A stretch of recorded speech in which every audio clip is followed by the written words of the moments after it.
Hi friends, welcome to my channel. నేను Srilakshmi. First గురువు గారి ప్రార్థన. గురు బ్రహ్మ గురు విష్ణు గురుదేవో మహేశ్వర గురు సాక్షాత్ పరబ్రహ్మ తస్మై శ్రీ గురువే నమః. మీలో ఉన్నటువంటి గురువు కూడా నా యొక్క ప్రణామములు. స్టోరీలోకి వెళ్ళిపోదామా? ఆ బాలిక అనేక సార్లు చెరచబడింది. సీత నెమ్మదిగా అంది, కానీ ఆమెకి ఈ విషయం జ్ఞాపకం లేదు. ఆమె శరీరంపై ఆ గుర్తులు లేవు. ఆమె తల్లికి కూడా ఆ జ్ఞాపకం ఉండదు. వారు పూర్తిగా కోలుకున్నారు. నిజంగా ఏం జరిగిందో ఎవరికీ తెలియకూడదు. దాంతో ఆమె మళ్ళీ పెళ్లి నిరాటంగా సాగిపోతుందని చెప్తుందనమాట. శ్రీరాముడు సరేనని తల ఊపాడు. మాత విచారగ్రస్త స్వరంతో, ఒకానొక బాలిక, ఆమె పొరపాటు ఏమీ లేకపోయినా ఇలా చేయబడిందంటే ఆమెను సమాజం తిరస్కరిస్తుంది. ఆమె జీవితం నాశనమవుతుంది. ఇది అన్యాయం. అది అజ్ఞానం. సీత వాళ్ళది అజ్ఞానం అలా చేయిస్తుంది. దీనికి పరిష్కారం ఒకటే, అజ్ఞానాన్ని పారద్రోలటం. ఆ విధమైన దుశ్చర్యలు మానవ సమాజపు తొలినాళ్ళ నుంచి సంభవించాయి. అయితే గతంలో ఆమె మోహం వలన తమ వ్యామోహంపై అదుపు లేకపోవడం వల్ల జరిగింది అని సీత నిట్టూరించింది. ఇది భిన్నమైనది. ప్రతీకారం తీర్చుకోవడం కోసం జరిగింది. వారిద్దరికీ ఈ కుటుంబం పైన పగ ఉంది. ద్వేషంతో వారు ఈ భయానకమైన పనికి పాల్పడ్డారు. వారు ఆ కుమార్తెను నాశనం చేసి తండ్రి వద్దకి తీసుకువెళ్దామనుకున్నారు. ఇది మానవ స్వేచ్ఛ దుర్వినియోగంలో కొత్త పద్ధతి అని ఆమె కొన్ని నిమిషాలు మౌనంగా ఉంది. ఆ ఇద్దరు మనుషులు చిన్న కుమార్తెలు ఉన్నారు. గురూజీ వారి కుటుంబాలను శపించబోతున్నారు. ఆ శాపం వారికి విస్తరిస్తుంది. ఆ మనుషులు వారి శిక్షను అనుభవించాలి, కానీ కుటుంబాల శిక్షకి గురి కాకూడదు. తండ్రి చర్యలకు కుమార్తె ఎందుకు ఇబ్బంది పడాలని సీత చెప్తుంది.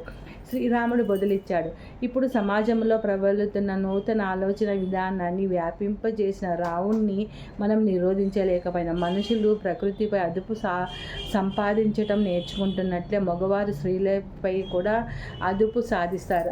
ఇది రాబోతున్న చీకటి యుగాలలోని లక్షణం. కానీ అది కూడా వెళ్ళిపోతుంది. కాలం రాబోయే చక్రాలు గుండా కదిలి తాను కోల్పోయిన జ్ఞానాన్ని తిరిగి పొందగలిగే వరకు మనము ప్రపంచాన్ని రక్షించే ఆలోచనల నమూనాన్ని కాపాడుకోవాలి. శ్రీరాముడు కొనసాగి, సీత శక్తి ఈ లోకం వదిలి వెళ్ళిన తర్వాత స్త్రీలు మాత్రమే ఇబ్బందికి గురి అవ్వరు, మొత్తం ప్రకృతి అంతా ఇబ్బందికి గురి అవుతుంది. రాబోయే కాలంలో మనిషికి ప్రకృతికి మధ్య వేర్పాటు ఏర్పడి ఈ ప్రపంచాన్ని పాలిస్తున్న దేవతలు వారికి కనిపించనియదు. వారు నదులు పర్వతాలు సజీవమైన అన్న విషయం మర్చిపోతారు. నదులు కూడా తమ ఉనికి మర్చిపోతాయి. ఎంతో జ్ఞానం కోల్పోతుంది. పురుషులు స్త్రీలు శక్తి స్వరూపాలు, జీవశక్తి రూపాలు అన్న విషయం మర్చిపోతారు. స్త్రీలు కూడా దానిని మర్చిపోతారు. శక్తి ప్రపంచాన్ని పునరుద్ధరించగల సమయం కోసం సహనంగా ఎదురు చూస్తూ ఉంటుంది. మనం అందుకోసమే వచ్చాం సీత. మానవాళిలో ఈ జ్ఞానాన్ని ఉత్తేజపరచడం కోసమే వచ్చాం. సరి అయిన సమయంలో చక్రం తిరుగుతున్నప్పుడు ఈ జ్ఞానం తిరిగి ఉద్భవిస్తుంది. ఈ లోకానికి మళ్ళీ మనం తిరిగి వస్తాం. నువ్వు నేను ఈ పదార్థ ప్రపంచాన్ని తిరిగి మేల్కొల్పుతాం అంటూ అటు ఇటు తిరిగి ఆమెను చూస్తూ నవ్వాడు. మాత పడకపై పడుకున్న తల్లి కదులుతుంది. ఆమె కళ్ళు చీకరించి ఏదో శబ్దం చేసింది. మాత ఆమె వద్దకు వెళ్ళింది. కొన్ని నిమిషాలు తర్వాత ఆమె మాతపై కళ్ళు నిలిపి, నేను ఎక్కడ ఉన్నానని బలహీనంగా అంది. మీరు ఇక్కడ ఆశ్రమంలో ఉన్న మీ రథం ప్రమాదానికి గురైంది, కింద పడిపోయింది. సీత బదులిచ్చింది. నా కుమార్తె అంటూ పడక మీద నుంచి లేవబోయింది. ఆమె కూడా ఇక్కడే ఉంది, ఇంకా తేరుకోలేదు, కానీ బాగానే ఉంది. సీత వారితో మాట్లాడడం కోసం శ్రీరాముడు బయటికి వెళ్ళాడు. ఆ రాత్రి ఆ తల్లి కూతుర్లు పరిస్థితి చూడడానికి గురూజీ వచ్చారు. మాత తన మధ్యలో కలగజేసుకున్నందుకు క్షమాపణ కోరబోగా ఆయన వారించారు. మీరు చేసినది సరైనది అని వినయంగా బదులిచ్చాడు. శిక్ష విధించడం అనేది మహారాజులు చేయవలసిన పని. మీరు వారి పట్ల చూపిన శ్రద్ధతో నేనెంతో కృతజ్ఞుని. ఆమె తండ్రి నా సన్నిహితుడే, భక్తుడు. జరిగిన దానికి నేను చాలా పశ్చాత్తాపం చెందుతున్నాను. మీ సహాయం లేకపోతే ఈ బిడ్డకి నేనేం చేయగలిగేవాడిని కాదు అని చెప్తాడు. కొన్ని రోజులు ఆగండి, అప్పుడు వారి ఇంటికి వెళ్ళగల తర్వాత పెళ్లి విషయం కొనసాగించవచ్చు. నేను వారిని ఆశ్రమం వద్దకు తీసుకువెళ్ళవచ్చని అడిగాడు. మాత సరే అంది.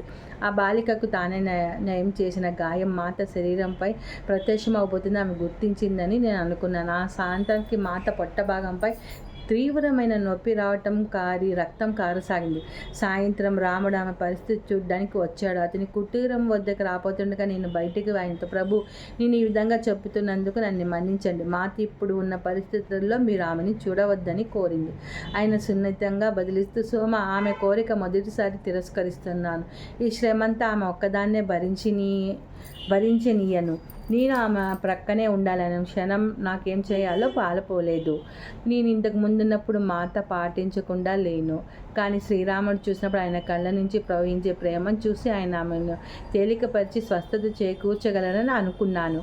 నేను పక్కకి జరిగి ఆయనకు చోటు ఇచ్చాను. ఆహారం, నీరు తలుపు ప్రక్కనే పెడతాను, అవసరమైతే ఉపయోగించుకోమన్నాను. మరుసటి ఉదయం వరకు శ్రీరాముడు కుటీరం నుంచి బయటికి రాలేదు. వారికి ఏదైనా అవసరం వస్తుందేమో నేను కుటీరం బయటనే పడుకున్నాను.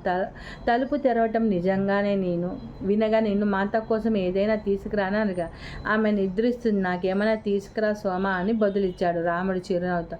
ఆమె ఎలా ఉంది? ఆ ప్రభావాన్ని ఆమె శరీరంపై పడ్డాయి. ఇప్పుడు కోలుకోవడం ఆరంభమైంది. ఆయనకు ఆహారం వడ్డిస్తూ, ప్రభు, ఈ ఊరి ప్రాణాలు కాపాడడానికి ఆమె ఆ బాధను స్వీకరించింది. ఆమె ఆ విధంగా చేయటం ఇదే మొదటిసారి కాదు. ఆమె ఎంతో ఓర్చుకోగలదు.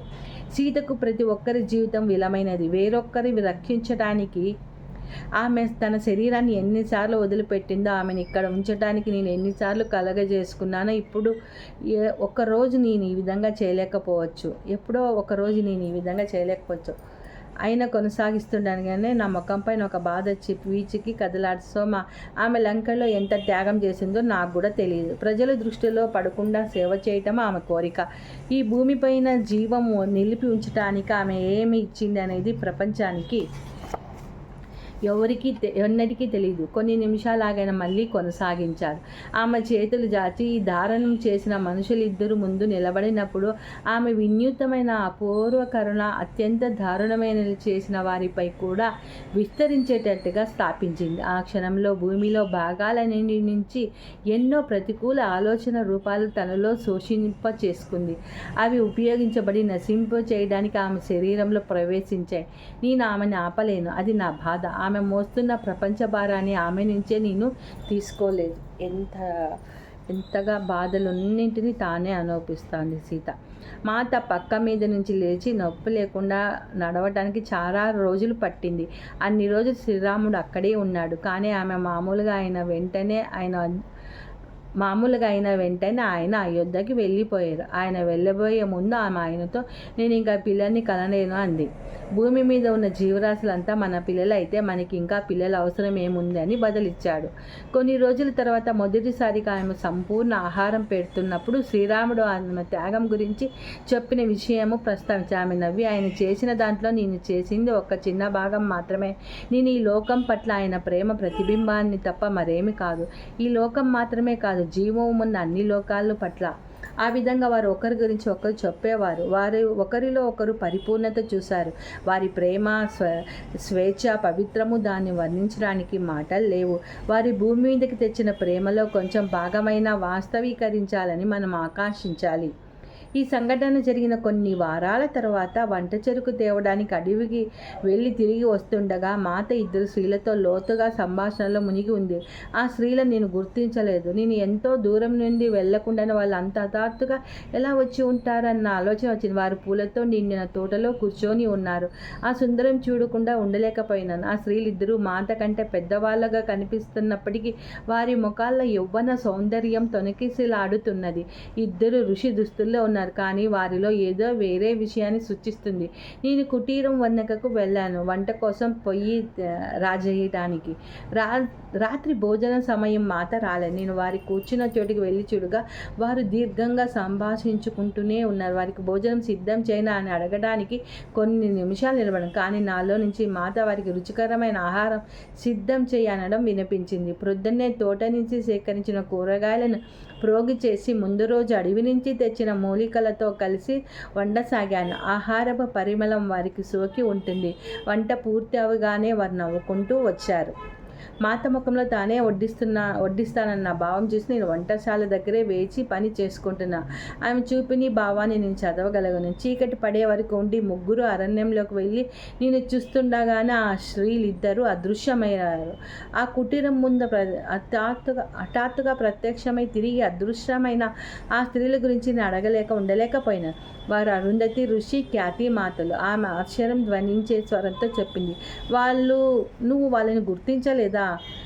నువ్వు వాళ్ళని పలకరించలేదేమిటి అనుకున్నాను. వారు నేను చాలా కాలం క్రింద చేసిన ప్రతిజ్ఞకు జ్ఞాపకం చేయడానికి వచ్చారు.